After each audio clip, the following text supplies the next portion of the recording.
Šį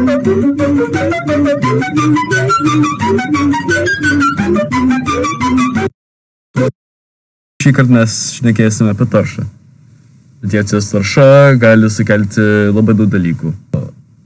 Tai dažniausiai tai sukelia, dažnai gali padaryti, kad žmogus mirtų anksti, gautų vėžį, ar gyvūnas irgi. Bet retkarčiais gali nebūtinai tiesiog tapti ar biškis užluotas, gauti vėžį, kartais būna kitokie lėti atvejai, kaip mutacijos. Mutacijos atsiranda, kai genai yra kai radiacija juda taip greitai, kad išjudina genetiką kažkokį gyvūną. Ir tai gali pakeisti vidujų genus, gali sukelti mažas mutacijas, gali susilpninti raumenis, gali pabloginti klausą, gali padaryti žmogų durnesnį.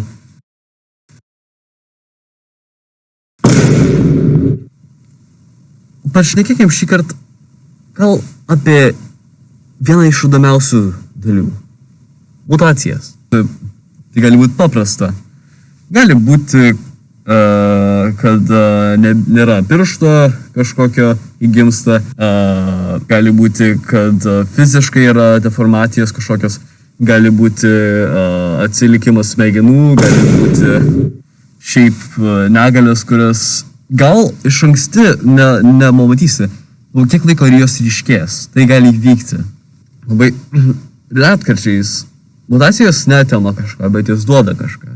Gali duoti dar vieną pirštą, dar vieną ranką ir dar labai retais atvejais tai gali padėti. Labai retos mutacijos yra mutacijos, kurios yra žiauriai retos, bet vienas iš geriausių mutacijų žinomų yra apie tą vyrą, kurio kaulai yra 8 kartus kietesni negu normalus žmogaus kaulai. Tai buvo tai sužinota, kai tas žmogus įsitrenkė į kitą mašiną mašinoj. Kai tai vyko, nebuvo jokios žalos jo kauluose. Jam buvo viskas gerai su smegenim, jo kaulai nebuvo nei skilę, nei lūžę, net po tokio stipraus sutrenkimo. Jam buvo beveik viskas gerai. Ir retkarčiais tokios mutacijos gali būti naudojamos, kad sužinotų, kaip atitinkamai kitiems žmonėms. Gali peržiūrėti genus ir sužinos, kodėl jo kaulai tokie kiti. Bet aišku, dažniausiai tai neįvyksta. Čia labai retai atvejai. Dažniausiai tai sukelia tokias negalės. Viena iš labai didelių problemų apie radiacijos taršą, jeigu tai gali sukurti naujas bakterijas arba naujus virusus, tai gali padaryti, dar mutacijos turi nemažą šansą pagerinti reikalus nedideliam gyvūnam, bet mažiem. Paimkim kelis pavyzdžius. Yra bakterijos, kurios dauginasi nelytiškų būdu. Jie negali keistis. Tai nėra kopijos. Bet vienintelis dalykas, kuris gali jų pakeisti, yra mutacijos. Ta mutacija gali padaryti pačią ligą gerokai galingesnę. Gali padaryti, kad jinai užpultų kitas dalis kūno, gali padaryti, kad jinai suaktyvėtų, kad jinai greičiau poruotus, kad jinai greičiau daugintųsi ir panašiai. Jeigu jūs dar visi suprantat, aš paduosiu pavyzdį. Paimkim taip. Sakykim, paimkim pavyzdį, naudokim Artūrą. Artūras, kažkas su jo neįvyko, ar buvo kažkokia mutacija įvyko, dabar buvo keli dalykai, kurie galėjo įvykti. Galėjo būti taip, kad jisai gimtų be kūno dalių. Grynai, nes kad radiacija apgadino jo genus, arba jo motinos genus, kuri padarė, kad jisai sunkiau galėtų augti. Sakykim, jis panašiai vyksta, bet išmuša kitus genus. jis galėjo tik mirti. Ar pilve galėjo mirti, ar galėjo mirti kelių minučių po gimimo. Bet jis neliko deformuotas visiškai. Jo žala buvo čia, sakykime. Ta žala gali padaryti, kad niekas negalėjo nuspėti, kad tai galėtų įvykti. Jis augo gal normaliai, gal buvo kažkokių problemų. Po kiek laiko aiškiau ir aiškiau matėsi, kad kaip jis auga, yra tragiškai, elgesys labai lėtai keičiasi. Jisai nesugeba elgtis kaip normalus bernas paauglystėje. Jisai nesugeba suprasti elementarių dalykų, kur paprašo ar mokytojai, ar ateityje galėtų suprasti, kas pasakytų jo darbui. Ir net biškį liūdna, kad tokie atvejai gali vykti ir dažnai būna taip. Patenka į kažką padaro, nes po pačios mokyklos. Jie neskudien supranta ribų, jie neišmoksta, bausmės jiem nieko nerūpi, nes jis jau grinai nesupranta. Ir žinot, kas yra įvyksta? Jie užauga tokie vaikai. Nusprendžia, nepastebė, kad jie užaugia. Daro kažkokį turną dalyką, susimuša ar kažką. Bet jie nepastebė, kad jie yra suaugusiai dar. Jie dar atsilikę, jie dar elgiasi kaip vaikai, jų smegenys yra kaip vaikų. Ir taip gali patekti į kalėjimą. Grinai, žmogus turi negalę, bet nebent bus labai aiški negalė, kai Down sindromas, kurį lengva pastebėti, arba bus retardas. Jis turi jokios tikslios diagnostikos. Nebūna ir tada galų gale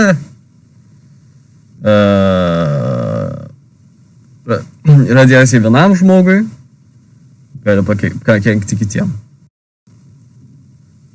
Paščiak apie darbus, kurie gali kelti radiaciją, kuriuose yra daug radiacijos. Sakykime, Černobylio darbuotojai. Kai Černobylis sprogo, žala buvo didžiulė. Žmonės turi greit dirbti. Žmonės turi turėti viską, kas sustabdytų pačią radiaciją, kurį išleidė Černobylio sprogimas. Reikėjo sutvarkyti. Radiacijos ten buvo tiek daug, kad ten net kelias sekundės būti nužudytų beveik kokį žmogų. Ir kokį gal net būtybę irgi. Ir tie žmonės, kurie ten ėjo dirbti, jie aiškiai gavo labai daug radiacijos. Per sprogimą, kol ten dirbo sutvarkyti sprogimo žalą, tie žmonės, kurie dirbo prie Černobylio, netoli, jeigu dirbo kažkas. Kokie dar darbai gali sukelti radiacijos žalos?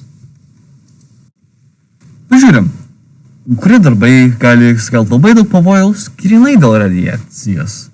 Čia ne vienintelis priežastis būna visos šitose darbuose, ir viena iš didelių problemų. Žiūrim, pirma, astronautai. Aišku, bus astronautai, jie yra kosmose, ten nėra labai daug apsaugos nuo radiacijos,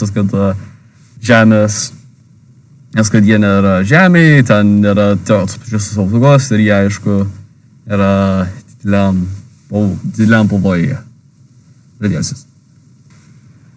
Kai kurie žmonės kariuomeniai irgi patyrė nemažai žalos iš radiacijos. Ypač tie, kurie dirba radiacijos ginklų skyriuje. Žmonės, kurie kasa požemius, jeigu jie gali iškasti uraną ar kažkokį dar labai radioaktyvų dalyką, kuris vėl gali kelti daug žalos. Radiacijos tarša gali grinai nužudyti žmogų, net jeigu jinai yra gan silpna.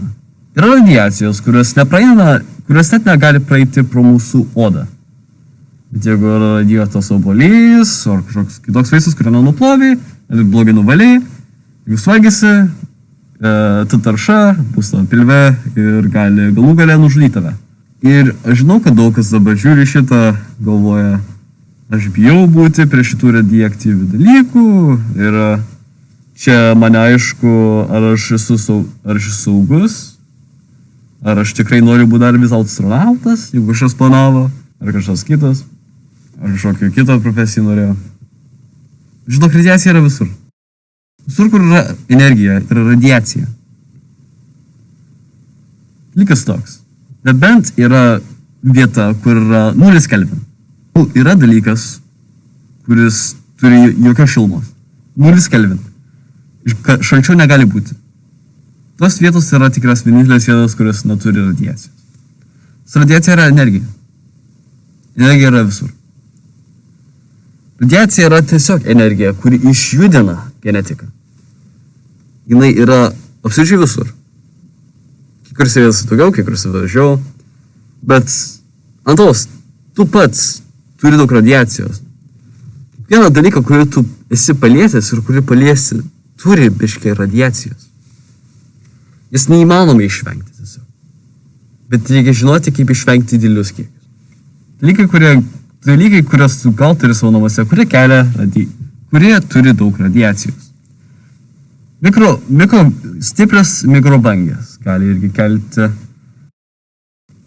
kelti nešiojami kompiuteriai, irgi gali kelti, irgi turi dalykai, kurie turi nemažai radiacijos, kurie gali būti dalykai, kuriuos naudoja.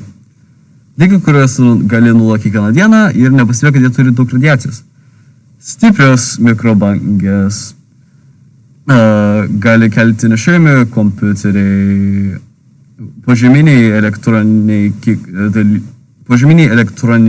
dalykai irgi gali kelti kartais. Nešiojami telefonai irgi turi nemažai. Televizoriai irgi turi nemažai radiacijos, biškai daugiau negu tikėtums. Net dalykai, kurie duoda Wi-Fi, irgi turi nemažai radiacijos, pasirodo. Kai kurie šildymai požeminiai kelia nemažai. Elektrinės antklodės. Laukų džiovikliai turi nemažai radiacijos.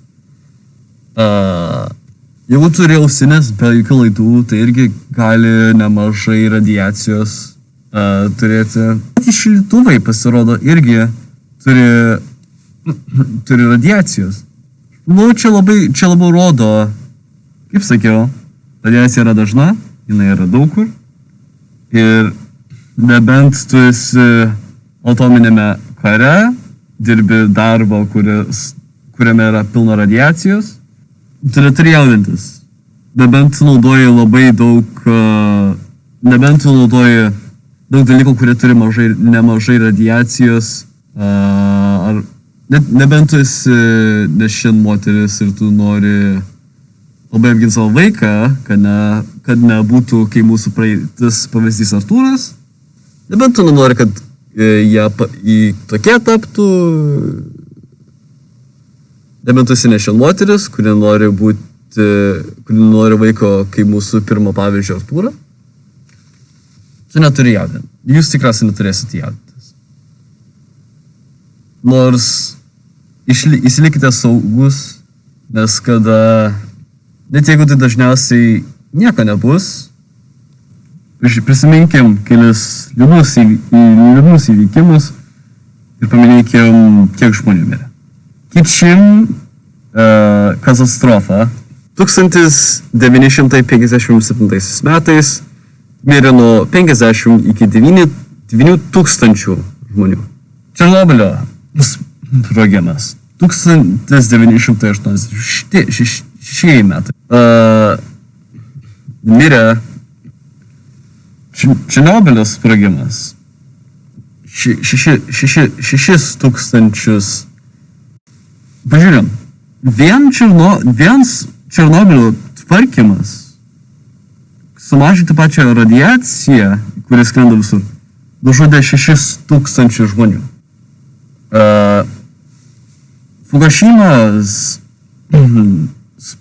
Fukushimos katastrofa. 2000 mirė. Dar kai kurie žmonės darydavo radioterapiją. 114 žmonių patyrė tai 1996 metais. Beveik visi mirė. Buvo dar vienas testas padarytas biškį anksčiau, 1990 metais. Radioterapija vėl. 27 žmonės buvo sužeisti, 11 mirė. Tada žiūrim. Kolombo radioterapijos klaida buvo, sužeidė 88 žmonės, žudė 10 žmonių.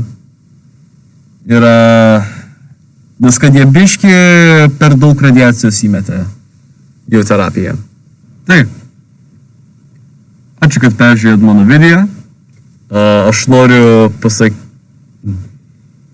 Ačiū, kad peržiūrėjot mano video. Ir smagu, kad jūs norėjot pamatyti visą šitą. Aš galvoju, Ačiū, kad peržiūrėjot video. Aš įprodėsiu, kur aš gavau daugumas informacijos. Aš daugiausiai tiesiog skaičiau čia. Aš skaičiau čia, gal atsiprašau, kad jeigu aš nedavau pakankamai informacijos. Gerai, ačiū, kad žiūrėjot vėl. Ačiū už kantrybę ir viską. Ir mokytojau, jeigu neduosi 10, aš parodysiu visiems tavo slaptas nuotraukas. Man reik 10.